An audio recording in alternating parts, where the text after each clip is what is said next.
Hello दोस्तों, कैसे हैं आप लोग। ये हिंदी का इन्वर्टर मॉडल लीनियर मॉडल सही है। इसमें 3 लाइट ब्लिंकिंग आ रहा।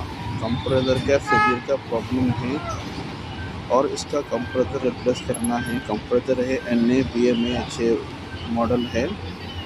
कंप्रेसर रिप्लेस करे तो ये 99.9% प्रॉब्लम सॉल्व नहीं होता।